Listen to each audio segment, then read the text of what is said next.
राधा नवीन नवरीच्या रूपात खूपच सुंदर दिसत होती. अशातच तिच्या मैत्रिणी तिच्यासोबत घोळका करून बसल्या होत्या.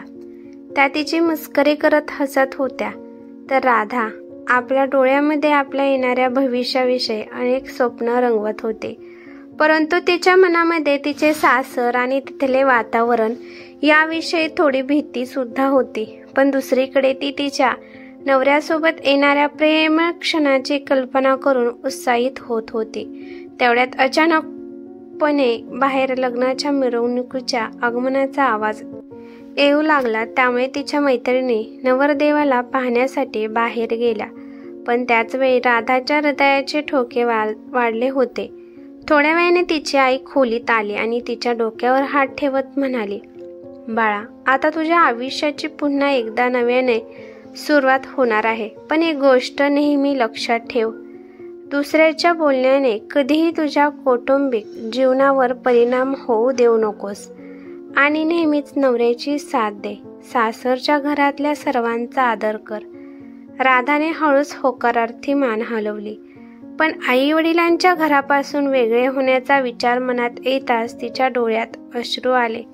आपल्या मुलीच्या डोळ्यातील अश्रू पाहून तिच्या आईचे हृदय भावनेने भरून आले आणि त्यांच्या डोळ्यातूनही अश्रू वाहू लागले. तेवढ्यात हसतच राधाच्या मैत्रिणी खोलीत आल्या आणि वराबद्दल बोलू लागल्या. त्यामुळे तिथलं वातावरण थोडं हलकं झालं. काही तासातच सर्व विधीसह राधा आता अशोकची बायको बनली होती. तिला तिच्या सासरच्या घरीही अनेक विधी करावे लागले होते. त्यामुळे ती खूप थकली होती. म्हणून तिच्या सासूबाई तिला आराम करण्यासाठी एका खोलीत घेऊन गेल्या. तिथे इतरही महिला बसल्या होत्या. त्यामुळे राधाला थोडे अस्वस्थ वाटू लागले. म्हणूनच तिला झोपताही येत नव्हते. शेवटी राधा भिंतीला टेकून शांतपणे बसली. हळूहळू वेळ निघून गेली. रात्री तिची सासू जेवणाची प्लेट घेऊन तिच्या खोलीत आली आणि तिला म्हणाली, सुनबाई, तू जेवून घे. राधाला सुद्धा खूप भूक लागली होती. म्हणून राधा शांतपणे जेवू लागली. संकोच म्हणून तिने पुन्हा काहीही मागितले नाही. पण प्लेटमध्ये भरपूर अन्न पदार्थ होते. त्यामुळे तिचे पोट भरले होते. त्यानंतर रात्री उशिरा काही महिला तिला तिच्या खोलीत घेऊन गेल्या. अशोक तिथे आधीच हजर होता. खोलीत मंद प्रकाश होता. हिवाळ्याचे दिवस असल्यामुळे रात्री खिडकीतून थंड वारा येत होता. खोलीत विखुरलेल्या गुलाबाच्या पाकळ्यांचा इतका छान सुगंध येत होता की संपूर्ण वातावरण रोमॅन्टिक झाले. त्यामुळे थोडीशी ती लाजत होती. तिच्या मनात खूप आशा होत्या. पण तिला एका विचित्र अस्वस्थतेने घेरले होते. तिला वाटत होते की अशोकने अगोदर आपले मन समजून घ्यावे आणि मगच आपल्याला पूर्णपणे स्वतःचे म्हणून स्वीकारावे, अशी तिची इच्छा होती. पण असे काहीच घडले नाही. तो हळूच उठला आणि तिच्या जवळ आला आणि तिच्या डोळ्यात पाहत म्हणाला, राधा, आपल्या वैवाहिक आयुष्याची ही सुरुवात खूप खास असेल. त्याचे असे बोलणे ऐकून तिचे हृदय वेगाने धडधडू लागले. पण अशोकबद्दल प्रेम आणि समर्पणाची भावना तिच्या डोळ्यात स्पष्ट दिसत होती. तेवढ्यात अशोकने तिला स्वतःकडे ओढले आणि तिच्या डोळ्यात पाहिले. त्यावेळी ती लाजली आणि तिने डोळे बंद करून घेतले. तेव्हा तो म्हणाला, तू खूप सुंदर आहेस. असे म्हणत अशोकने तिला बेडवर बसवले. ती लाजली आणि स्वतःमध्येच रमली. त्यानंतर हळूहळू तो तिच्या जवळ आला आणि त्या दोघांनीही त्यांच्या नात्याला पुढे नेले. दुसऱ्या दिवशी पुन्हा पहिला स्वयंपाकघर विधी, कुलदेवतेची पूजा. तोही दिवस खूप धावपळीचा होता. अशातच अशोकने तिला हनीमूनसाठी बॅग पॅक करायला सांगितली. 2 दिवसांनी ते त्यांच्या हनीमूनसाठी निघाले. ते हनीमूनसाठी मनालीला गेले. तिथे ते एकमेकांचा हात हातात धरून फिरायचे. नवीन गोष्टी, नवीन भावना, हे सर्व तिला एका सुंदर स्वप्नासारखे वाटत होते. अशोकची साथ आणि त्याचे प्रेम तिला प्रत्येक क्षणाला आनंद देत होते आणि याची जाणीव तिला होत होती की आता अशोक तिच्या आयुष्याचा एक महत्त्वाचा भाग बनला आहे. अशोक ही तिला पुन्हा पुन्हा सांगत होता, तुला भेटल्यानंतर माझे आयुष्य पूर्ण झाले आहे. दोघांना समजून घेईपर्यंत 5 दिवस कसे उलटून गेले त्यांना समजलेच नाही. 5 दिवस झाल्यानंतर ते दोघेही त्यांच्या हनीमूनवरून परत आले. आता राधाचे मन आनंदाने भरून गेले होते आणि ती तिच्या सासरच्या घरच्या नवीन जबाबदाऱ्या स्वीकारण्यासाठी मानसिकदृष्ट्या तयार झाली होती. तिला आशा होती की अशोकने या 5 दिवसात ज्याप्रमाणे तिच्यावर प्रेम आणि आपुलकीचा वर्षाव केला त्याचप्रमाणे तो आयुष्यभर तिच्यावर तसेच प्रेम करेल आणि प्रत्येक पावलावर तिची साथ देईल. पण घरात पाऊल ठेवताच राधाच्या आशेला धक्का बसला. तिची सासू स्वातीताई ज्या पहिल्या दिवशी त्यांच्या सुनेला त्या इतक्या कडक वाटत नव्हत्या त्या आता खूपच कडक स्वभावाच्या वाटू लागल्या होत्या. अशोक घरात पाऊल ठेवताच तो वॉशरूममध्ये गेला तेव्हा सासूबाईंनी तिला टोमणा मारला आणि म्हणाल्या, सुनबाई, जर तुझे फिरणे झाले असेल तर घरच्या कामाकडे लक्ष दे. हे बघ, लग्नानंतर घर किती घाण झाले आहे. सर्व सामान अस्तव्यस्त पडले आहे. माझ्याकडून तर काहीच झाले नाही. मला तर खूप थकवा आला होता. आता तू आली आहेस तर घराच्या साफसफाईपासून कामाला सुरुवात कर. त्यावेळी रात्रीचे 8 वाजले होते. ती म्हणाली, आई, मी उद्या सकाळपासून सर्व कामे करण्यास सुरुवात करेन. त्यावर सासूबाई म्हणाल्या, आता तर फक्त 8 वाजले आहेत. आमच्या घरच्या सुना रात्री 11च्या अगोदर झोपत नाहीत. त्यामुळे अजून सुद्धा तुझ्याकडे 3 तास आहेत. त्यामुळे तू लगेच कामाला लाग. आज रात्रीचे जेवण तर मी बनवले आहे, पण उद्यापासून ती जबाबदारी सुद्धा तुला सांभाळायची आहे आणि त्यानंतर या सर्व कामांपासून तू मला सुट्टी दे. तेवढ्यात अशोक वॉशरूममधून बाहेर आला. सासूबाई त्याच्या समोरच म्हणाल्या, सुनबाई, मी एवढी वर्ष घर सांभाळत आली आहे. आता ही जबाबदारी मला तुला द्यायची आहे. मी हाच विचार केला होता की माझ्या मुलाच्या लग्नानंतर माझी सून सर्व काम करेल आणि मी आराम करेल. लग्न फक्त हनीमून साजरा करण्यासाठी किंवा फिरण्यासाठी होत नाही, घरातील जबाबदारी उचलण्यासाठी सुद्धा होते. आता तिने अशोककडे पाहिले. तिला वाटत होते की तो तिची साथ देईल आणि त्याच्या आईला काहीतरी बोलेल, परंतु तो तर गपचूप सोफ्यावर बसला. तेव्हा ती विचार करू, आपल्या सासूबाई लगेचच आपल्याला काम करण्यासाठी सांगत आहे. थोडा वेळ काम केल्यानंतर ती तिच्या खोलीमध्ये कपडे बदलण्यासाठी गेली तर अशोक सुद्धा लगेचच तिच्या मागे मागे रूममध्ये आला आणि रूममध्ये आल्याबरोबर लगेचच तो तिला मिठी मारू लागला. त्यावेळी राधाने त्याच्या मिठीतून स्वतःची कशी तरी सुटका करून घेतली आणि म्हणाली, हे सर्व काय आहे? आई तुमच्या समोर माझ्याबरोबर कशा प्रकारे बोलत होत्या, तरी सुद्धा तुम्ही त्यांना काहीच का बोलला नाहीस? तेव्हा अशोक अगदी हळू आवाजात म्हणाला, आता आईसमोर मी काय बोलू शकतो? अशोकच्या अशा बोलण्याने तिचे हृदय तुटले.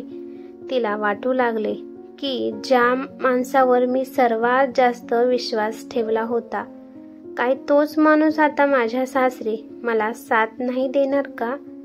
पण तरी सुद्धा हळूहळू ती त्या वातावरणामध्ये स्वतःला जुळवून घेण्याचा प्रयत्न करू लागली. एकदा रविवारची सुट्टी होती. त्या दिवशी दुपारचे जेवण झाल्यानंतर राधा स्वयंपाकघरातील सर्व कामे आवरून रूममध्ये येऊन आराम करण्यासाठी बेडवर पडली तर अशोकने लगेचच तिला आपल्याकडे खेचून घेतली. तेवढ्यातच बाहेरून सासूबाईचा आवाज आला, अहो सोडा ना, आई बोलवत आहेत. परंतु अशोकने तिला सोडण्यासाठी थोडा उशीर केला. तेवढ्यात सासूबाई पाय आपटतच तिच्या रूममध्ये आल्या. सासूबाईंना रूममध्ये आलेलं पाहून राधाने लगेच साडी ठीक केली आणि बेडवर उठून बसली. तेव्हा सासूबाई रागातच म्हणाल्या, सुनबाई, तू खूप कामचोर आहेस. मी तुला आज लिंबाचे लोणचे बनवायला सांगितले होते, परंतु तू तर इथे येऊन आराम करत आहेस. तेव्हा राधाचा नवरा सुद्धा आपल्या आईची बाजू घेत म्हणाला, हो आई, आजकाल ही माझे सुद्धा काहीच ऐकत नाही. आपल्या नवऱ्याचे असे बोलणे ऐकल्यानंतर राधा अवाक झाली. ती विचार करू लागली, काही क्षणापूर्वी माझा नवरा माझ्यासोबत रोमांस करत होता आणि आई आल्याबरोबर क्षणात पलटला. तिचा या गोष्टीवर विश्वासच बसत नव्हता की काही क्षणापूर्वी हा माणूस आपल्या प्रेमामध्ये बुडून गेला होता आणि त्याच माणसाची तक्रार हा आपल्या आईकडे करत आहे. परंतु ती काहीच म्हणाली नाही. पण ती जरी म्हणाली नसली तरी तिचे मन पूर्णपणे तुटून गेले होते. तिची आता तिच्या नवऱ्याबरोबर बोलण्याची इच्छाच होत नव्हती. आता ती त्याच्यासोबत असली सुद्धा ती मनाने त्याच्यापासून कितीतरी मैल दूर गेली होती. एकाच घरामध्ये एकाच छताखाली राहून सुद्धा राधा आता तिच्या नवऱ्यापासून एकदम वेगळी झाली होती. रात्री सुद्धा ती आपल्या नवऱ्याच्या बाजूला झोपून दुसऱ्या बाजूला तोंड करून गपचूप झोपी जायची. शेवटी एक दिवस अशोकने परेशान होऊन तिला विचारले, राधा, तू माझ्यापासून दूर का झाली आहेस? तू पहिल्यासारखी बोलत सुद्धा नाहीस. राधा वेदनेच्या स्वरात म्हणाली, का? मी कामचोर आहे नाही का? आणि मी तुमच्या ऐकतही नाही. मग मी तुमच्याशी का बोलू? मी तुमच्यावर प्रेम का करावे? हे सांगताना राधाचा आवाज जड झाला. पण अशोकने मान खाली घातली. तेव्हा राधा पुढे म्हणाली, आई मला लाखो वेळा टोमणे मारत असतात, तरी सुद्धा तुम्ही कधीच माझ्या बाजूने बोलत नाहीत. ठीक आहे, तुम्ही त्यांच्यासमोर बोलत नाहीत, ते सदा ठीक आहे, पण निदान तुम्ही त्यांच्यासमोर माझ्याविषयी तक्रार तरी करायला नको होती. हे कसलं प्रेम आहे तुमचं, जे खोलीबाहेर इतर लोकांसमोर फिके पडते? एवढे बोलून ती पुन्हा एकदा तोंड फिरून झोपण्याचा प्रयत्न करू लागली. तेव्हा अशोकला जणू काही धक्काच लागला. कारण तो आपल्या बायकोवर प्रेम तर करत होता, परंतु आईसमोर आपल्या बायकोची साथ देण्यास घाबरत होता. कारण त्याला असे वाटत होते की आईने आपल्याला बायकोचा बैल म्हणायला नको. पण आज बायकोचे दुःख जाणून घेतल्यानंतर आणि तिची उदासीनता पाहून अशोकला वाटू लागले की जर त्याने योग्य व्यक्तीला साथ दिली नाही तर तो त्याच्या बायकोचे प्रेम गमावू शकतो.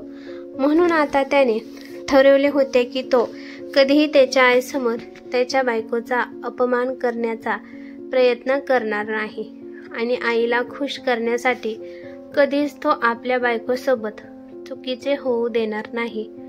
दुसऱ्या दिवशी सकाळी राधाला थोडा ताप आला होता, त्यामुळे ती आपल्याच रूममध्ये झोपून गेली.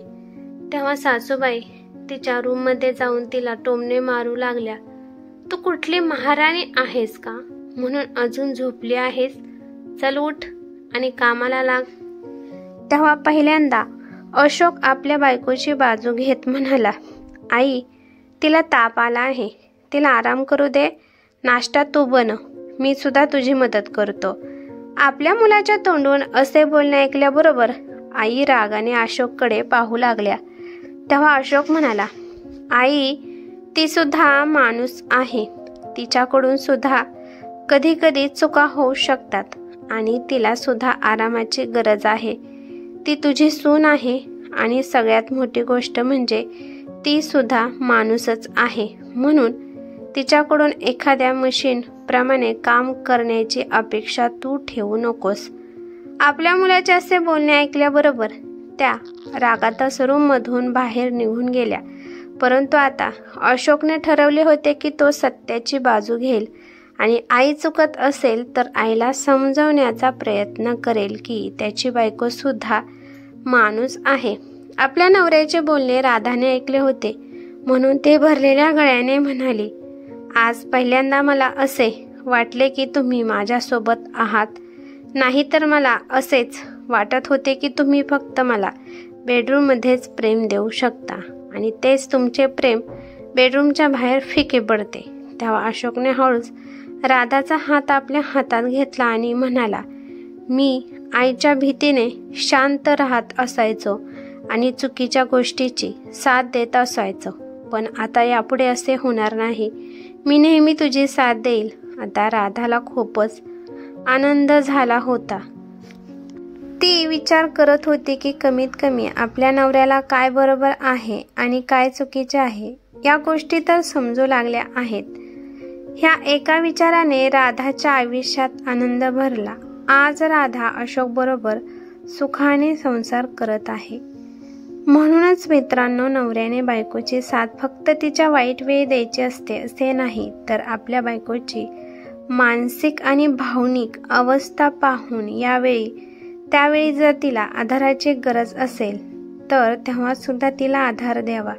तेव्हाच तिला या गोष्टीची जाणीव होईल की ती एकटी नाही आणि तिचा आत्मसन्मान आणि तिचा आनंद हा सुद्धा नवऱ्यासाठी महत्त्वपूर्ण आहे. जर नवऱ्याने आपल्या बायकोला खऱ्या मनाने साथ दिली तर बायको घर तर योग्य प्रकारे सांभाळेलच, पण घरावर येणारी संकटे सुद्धा ती परतून लावू शकते. एवढी शक्ती स्त्रीमध्ये असते. म्हणूनच नेहमी स्त्रीचा आदर करावा. ही कथा कशी वाटली ते मला कमेंट करून नक्की सांगा. कथा आवडली तर लाईक शेअर नक्की करा आणि चॅनेलवरती नवीन असाल तर चॅनेलला सबस्क्राईब करा. धन्यवाद.